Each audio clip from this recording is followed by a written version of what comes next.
Vidhammer Fantasy. Welcome back to Vidhammer. I'm Spudlow, and in this video I'm going over a 2,500 point engagement between my Crucible 3 Skaven list and the Warriors of Chaos, played by Robbie. Now, my list has already been used for a few videos, so I'll give you a link and you can check that one out if you want to get a full rundown of what I have. As for Robbie and his Warriors of Chaos, he has a Sorceress Lord of Tzeentch on the flying disc. You'll see her flying around in the backcourt for most of the game. She has a Charmed Shield, Talisman of Endurance, a Chaos Familiar to add +1 to the channeling attempts and also give her one additional spell, and the Third Eye of Tzeentch to reroll ward saves of a 1. And of course, with the Tzeentch and the Charm and the Talisman of Endurance, she's already got the 4+ ward save. So kind of hard to kill. There's also a Sorcerer Lord of Nurgle, that's a level 2, with the Dragon Helm, which counts as having one additional point for the 1 point higher for the armor save, and a 2+ ward save against flaming attacks. That comes in handy. A Dispel Scroll, and the Seed of Rebirth for the 6+ regen. The other character is the Exalted Hero, BSB, has a 3+, 4+, the Talisman of Preservation, Iron Curse Icon, to get the 6+ ward save against war machines, and has Burning Body, so all of his attacks are flaming, along with Hideous Visage, so he causes fear, but doesn't come up too often. Unit-wise, he's got a unit of 18 Warriors of Nurgle with the Banner of Swiftness, then 18 Khorne Warriors with the Banner of Eternal Flame, a unit of 8 Chaos Ogres, 4 Skull Crushers of Khorne, as nasty as they are, that's where they are, and they have the Murderous Charge, all that good stuff. 1 Chaos Chariot, and 2 units of 5 Warhounds. For our terrain elements this game, starting at the left side up at the top, there's a normal hill, then a Wizard's Tower, and a level 1 building down at the bottom. There's another level 1 building up at the top right, with the Mystery Forest just below it. In the lower center, there is an arcane ruin, and in the bottom right, there is a wonderful Temple of Skulls. We all know how much we love those. Our scenario this round, we decided to use Magic Flux, one of the ones from the Crucible 3 list that I haven't played very much. And we're using the updated version of the rules on this. So when you get a double of whatever turn it's on, you're going to roll an additional d6, and on a 1 or 2, you lose an additional d3 power dice. Or a 3 or 4, nothing happens, but on a 5 or a 6, you're going to gain d3 power dice. So this is supposedly the scenario we'll be running into in Crucible 3. So we'll see how this one stacks up this time around. For spell generation, for the Warriors of Chaos, their level 2 Nurgle caster gets Miasma of Pestilence and Curse of the Leper, while the level 4, that has 5 spells from Tzeentch, gets Treason of Tzeentch, Pink Fire of Tzeentch, Bolt of Change, Glean Magic, and Infernal Gateway. Additionally, there's the Warp Flame special rule. This is a special rule where if a spell wounds a unit of your opponent, then they have to pass a toughness test. If they fail, they take d3 wounds with no armor save, but if they pass, the unit gets a 6+ regen save. Kinda interesting. For my spells, my level 1 with the Condenser, of course, gets Warp Lifing. The level 2 ends up with Scorch and Death Frenzy, which is really the spells that I wanted there, so I wouldn't have my Grey Seer take all of their spells on Plague, and ends up with Blessed with Filth, Wither, Cloud of Corruption, and the dreaded 13th. As we start our deployment, he puts down a couple of his dog units. I put down a Clan Rat unit next to the Wizard's Tower, hoping that'll probably end up being a bunker for my Grey Seer. Then I go for my War Machines on opposite sides, since I know he's going to go after them. I want him to be spread apart so he doesn't have to charge one and then immediately overrun into the second one. Otherwise, his big block of Ogres and the Skull Brushers are on the bottom half, so I go ahead and put my Slaves down there with the Storm Vermin and the Hell Pit across from his Warrior blocks. All of his characters go in with his Nurgle Warriors in this Bloodthirst, as it turns out. And then his Khorne Warriors are just above them. My Grey Seer is in with the Clan Rats next to the Wizard Tower, using the bunker properly. Then my level 2, I go ahead and put in with my Slaves so they can have some support since they're away from the General right now. The level 1, the BSB, and the General all go in with the Storm Vermin, and I go ahead and plop the Assassin in there as well. Doom Wheel I decide to go ahead and put up at the top because it's right across from a chariot that came down behind that house. And the Hell Pit, as I change things up, I go ahead and put him in the center, trying to get a little bit more out of him this round. Gutter Runners, there's not a whole lot they can do in the back court of the opponent's line, so I go ahead and put them down at the bottom, just outside of the charge arc from the Ogres. I get the first turn roll and come out running. Doom Wheel gets a great distance toward the chariot, and the Hell Pit actually manages to rein it in just enough so it doesn't get fried. I know I could have just aimed the Hell Pit into the Storm Vermin with its random movement, but this isn't a tournament game, so I'm not going to worry too much about it. There's a late start of game effects here. I had to roll for my Warpstone tokens. I ended up getting 1, and I had to take the Skaven Brew for the Storm Vermin, and they get Frenzy. My first magic phase ends up 5 versus 4. I say, heck with this. I moved my Grey Seer up just so he'd be within 24 inches of the Nurgle Warriors. So I eat the Warpstone token and go for the dreaded 13th on the Nurgles. I get Irresistible Force, and I kill off 10 of them. I roll a 7 for my Backlash, which kills off 3 clan rats, but that's it. So, doing alright as far as that one. Relatively fair exchange. A little below average for the dreaded 13th roll, but hey, I'll take it. Then we do our shooting. Doom Wheel shoots for the chariot, but only gets strength 4 and fails to wound. And I go ahead and cap off the Doom Rocket. That hits a little bit closer than the full average, but only off by like a couple of inches. Kills off 4 dogs from the front unit and a couple of the Nurgle warriors, because they saved a few. My first Warp Lightning Cannon decides to misfire and shoot off the board, but that's okay, hey, I'm used to that. Second one ends up falling a little bit short, kind of a bummer. Then the Gutter Runners, with the Ogres being the only real thing that they can shoot at and manage to wound, they do actually kill off an entire Ogre, which is, you know, not bad for Gutter Runners considering. Then we're over to the Warriors of Chaos. He moves up on some stuff with the chariot making the charge distance to the Doom Wheel. I'm not thinking that looks too bad at this point, but you know, we'll just have to give it to the rolls and see how it works out.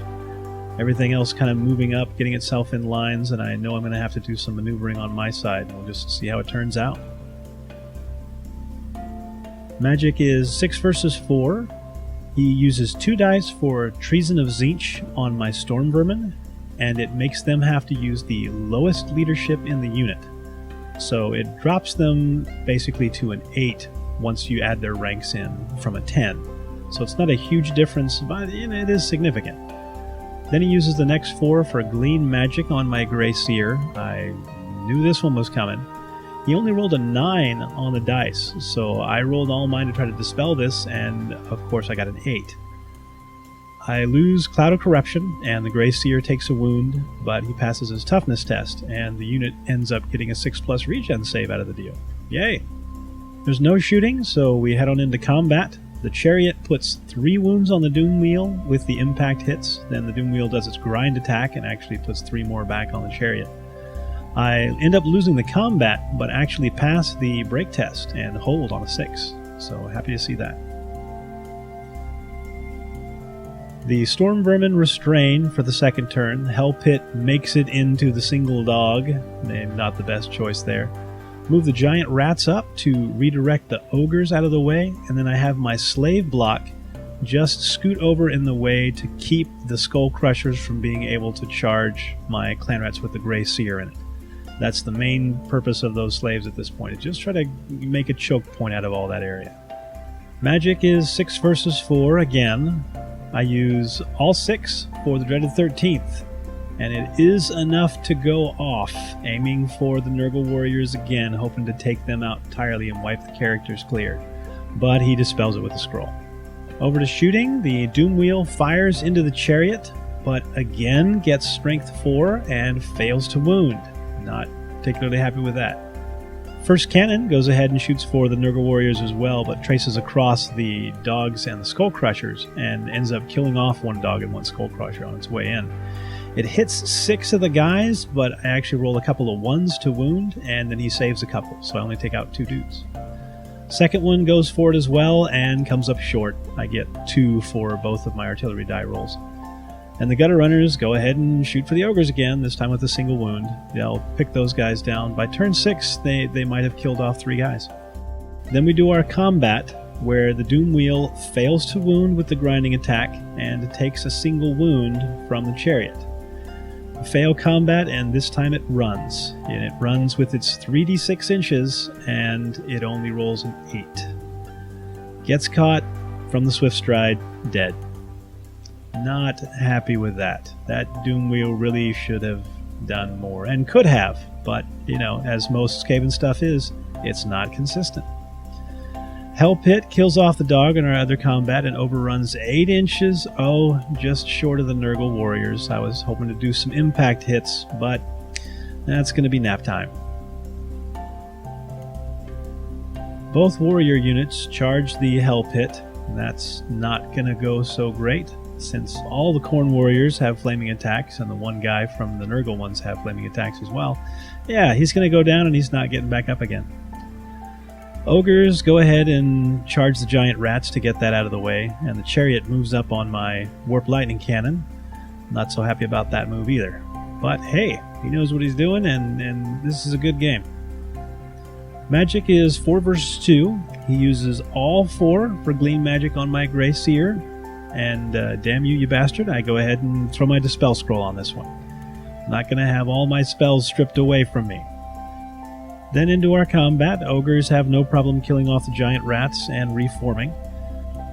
And then over to the Hell Pit combat. All the Nurgle guys and the characters and all the Khorne guys manage to beat up on the Hell Pit, do about, I think, 8 wounds altogether, and there's no getting back up from that one.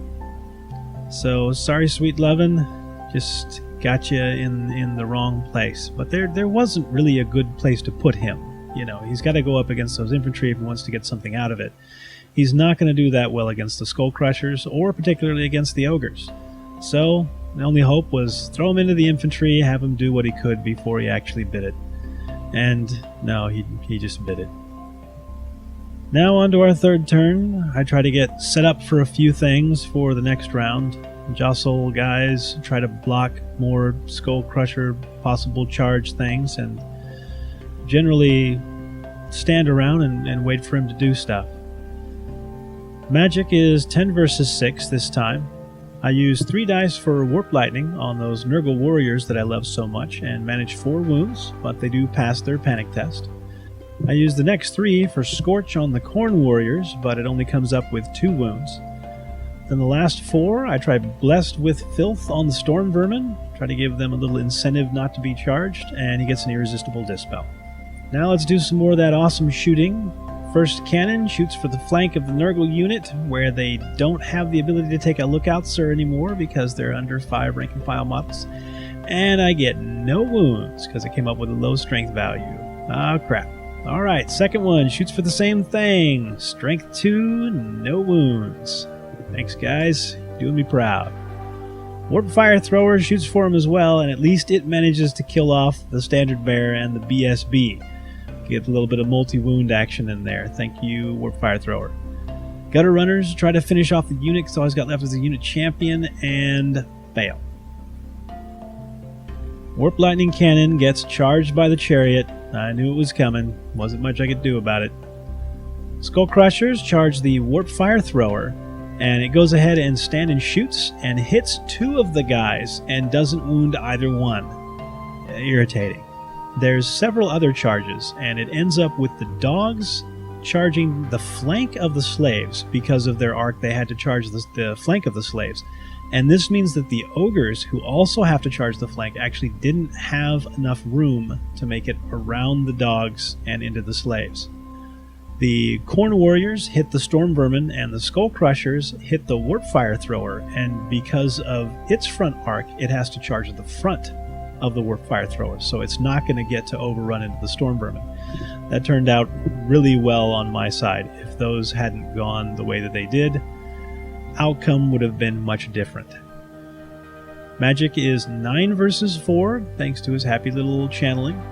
He uses the first 3 for Treason of Zinch on the Storm Vermin again, because he really likes those guys to have less leadership. I go ahead and let this one go since it's only a reduction of 2. You know, I'm going rerollable 10 to rerollable 8. I let it go. The next 3 are used for Miasma of Pestilence on the Corn Warriors, and it would make it to where any unit in base contact would lose a D3 to weapon skill and initiative. So I go ahead and roll 3 of my dice to dispel this one because the cost wasn't too high.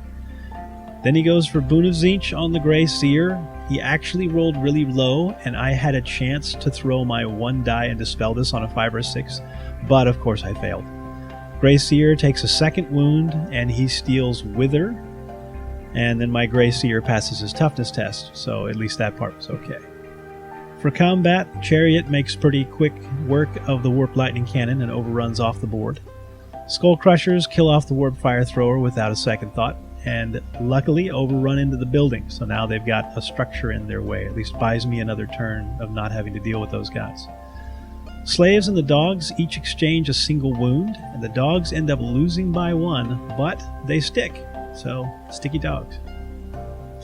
Over to our Storm Vermin combat. The Warlord manages a wound, the Storm Vermin do a couple, and then there's a couple of wounds on the Warlord, but he saves them both. Bonebreaker does absolutely nothing. Yay, good job, old Boney. Then the Storm Vermin lose enough to the Warriors to fail the combat and lose Frenzy, but they do pass the Steadfast Break test. On to turn 4, I go ahead and have my Clan Rats charge into the flank of the Corn Warriors. I don't move my Grey Seer, though I would like to get him in range for Wither on those warriors. It would mean I would have to move him out of the unit and have him standing alone, and that's a good way to get someone killed. So I hold off on that. Magic is a whopper, ends up 12 versus 7. It's like, yay, I got all these great dice, and there's not that many that are really that awesome. I use the first 3 for Death Frenzy on the Storm Vermin to get them back into attack land. I did get double 4s, so we had the scenario rule on this one, but I rolled a 4, so nothing happened. The next 3 are for Blessed with Filth on the Storm Vermin. Try to get them as big of a punch as I could, and he goes ahead and lets this one go, because he knows what's coming. I use the last 6, and I'm like, okay, I want to clear him out. I go for Dreaded 13th on the last of the Nurgle unit, and I failed, because I didn't use my Power Scroll, and my caster's only a level 2 at this point. Wah wah. But we've got a chance with shooting. Warp Lightning Cannon kills off the Nurgle unit champion, so the unit is dead, and you just got the lone character standing there. Gutter Runners go ahead and shoot for him, but no wounds. He's got like 3+ armor saves, so yeah. It's going to take a little more than Gutter Runners to get through that. For our combat, the slaves actually managed to win the combat this time, and the dogs run. I go ahead and have the slaves restrain and go ahead and reform. This is nice because it allows me to be able to move into the position that I want to get in. It was also very convenient because the dogs ran through the ogres and they failed their panic test and turned around and ran. Double hit for that one. For the upper melee, the Warlord scores a couple of wounds. The rest of the Storm Vermin and Clan Rats don't do much of anything, really. But the Bonebreaker does manage a single wound from his stomp. The Storm Vermin take several wounds from the actual warriors. But with the flank charge and the BSB, I end up winning the combat by 3, and is just enough for him to fail the break test. And I have both of them pursue and actually cut him down. Now for the Warriors of Chaos, the Ogres go ahead and rally, but the dogs have a little tougher time, and they don't. They reform the Skull Crushers, and the Chariot comes back on the board. Sorcerer Chick flies over behind my line, just chilling out back there. And the lone character does what he can to hide behind the Skull Crushers. Magic is 10 versus 7, and I'm just hating his magic at this point. He uses the first 3 for a Curse of the Leper on the Clan Rats to lower their toughness by a D3.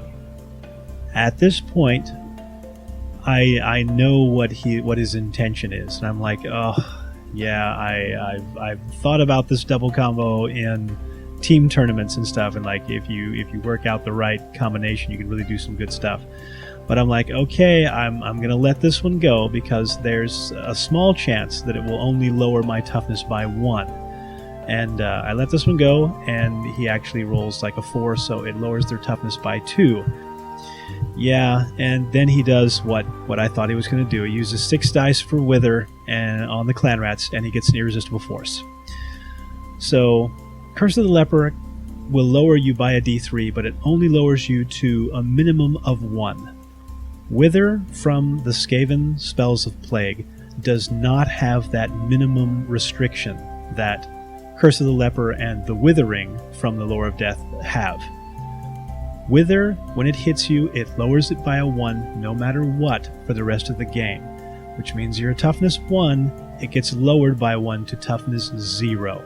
If you ever have toughness 0, all the models are gone. All of my clan rats die. Only thing left is my Grey Seer, who's sitting there with toughness 1. Lucky little bastard. He gets a 7 for the backlash, loses his last die, but no other damage. Now for turn 5. Clan rats turn around. I go ahead and actually run my characters out of the Storm Vermin into the clan rats. Then the Storm Vermin hightail it out of there because the Skull Crushers are going to try to charge them in the rear. And I'm like, no, I'm not having that. The Slaves and the Grey Seer I have moved into the tower. This doesn't go so well. But at the time, I was like, yeah, let's hide in the tower. Yeah, good idea. Magic is 12 versus 6. I use 3 for Scorch on the Chariot. I'm like, I gotta try to kill this thing. It hits it, but it doesn't wound. It's only strength 4. Then I use 3 for Wither, but I roll low, and he's able to roll 2 dice and dispel this. Ouch.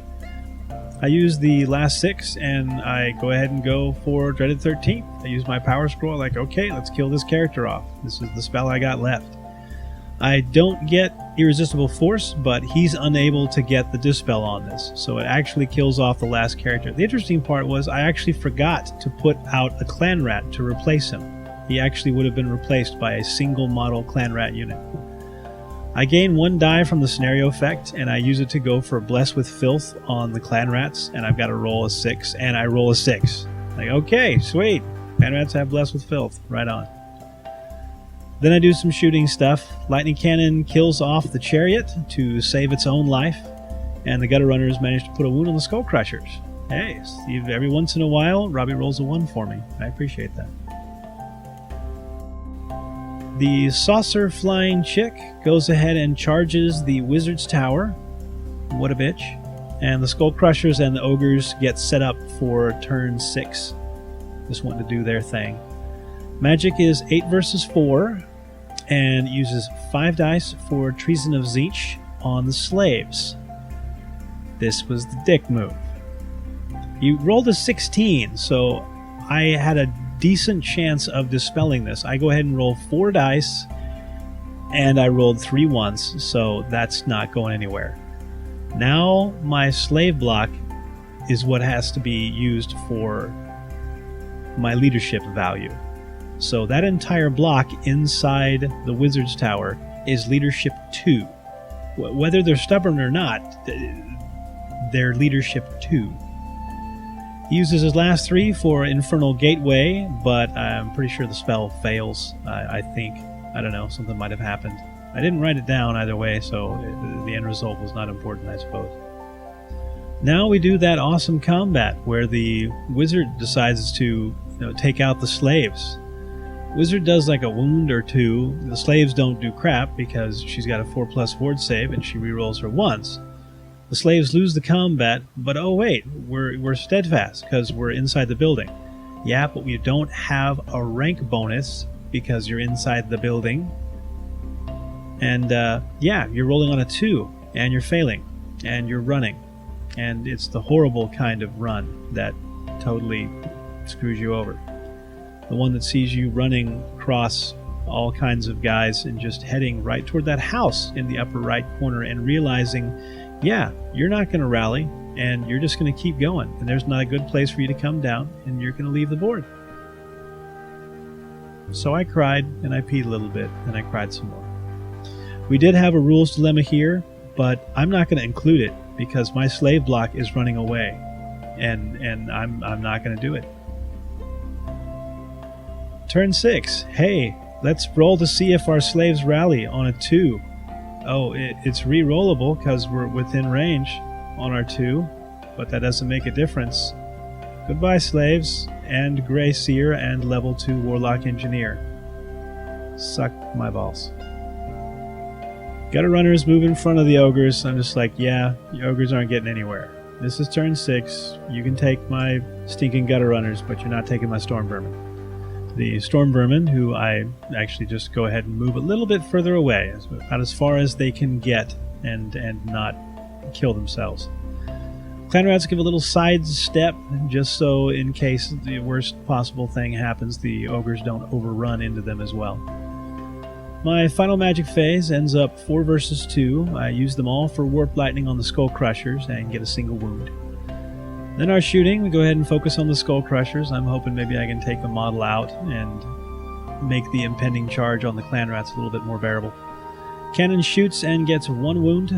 Then the Gutter Runners do 1 more. I think that's what it is. I know there were a couple of wounds that got taken off. Then we hop back over to the Warriors of Chaos. I take a late hit from Death Frenzy here because I should have been taking wounds at the end while I still had that remaining, which I believed was 2 turns, the 4th and 5th turn, or 5th and 6th turn, that is. So I go ahead and roll twice, end up taking out 8 models. The Ogres go ahead and charge the flank of the Gutter Runners, and the Saucer Chick moves up into position for the Clan Rats to try to do some last stuff for him. Magic is 12 versus 7 on his final go, and he uses 5 dice for what I referred to as Prison Rape when he was first describing it. On the Clan Rats, this is the pink flame of, I don't know, nastiness. Ends up hitting the Clan Rats and kills off 10, and puts a wound on the Warlord. And then there's the effect that when you've taken wounds, there's a chance that it will keep burning your unit. But it didn't keep burning the guys. They passed their toughness test. They also passed the panic test that gets induced, and they get regen out of the deal as well. Yay! That's just what they needed. Then uses the next 2 dice for Treason of Tzeentch on the Clan Rats, and yes, he does realize that he should have done these in opposite order, so before you post the comments, yes, he was aware of that. Right after he did it, he was like, ah, damn it, I should have done that first. Then he does the last 3, Infernal Gateway on the Storm Vermin, but I just roll all 7 in the spell.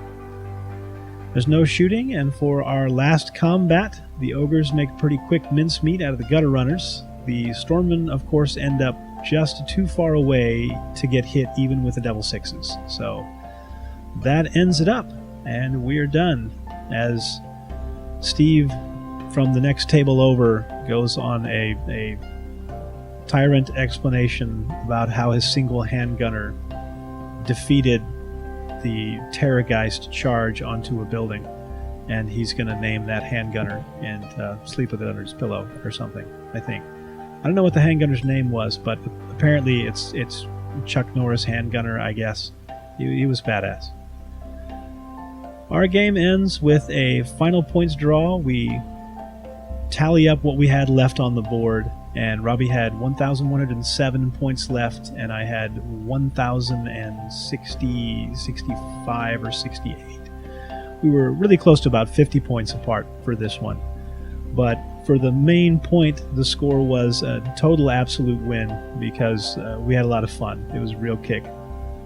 Much laughs and good times were had by all. And I got to play with my silly list, another practice game against Warriors of Chaos, which I don't get to play against very much. And this was good to see them in there and be able to get an idea of what I can expect. And yeah, basically it's going to be me pretending to tie my shoelaces for a while and just let the other person come up. Because if they take a list with Warriors of Chaos, one that is hell-bent on doing as much damage as possible, yeah, it's going to lay waste to me.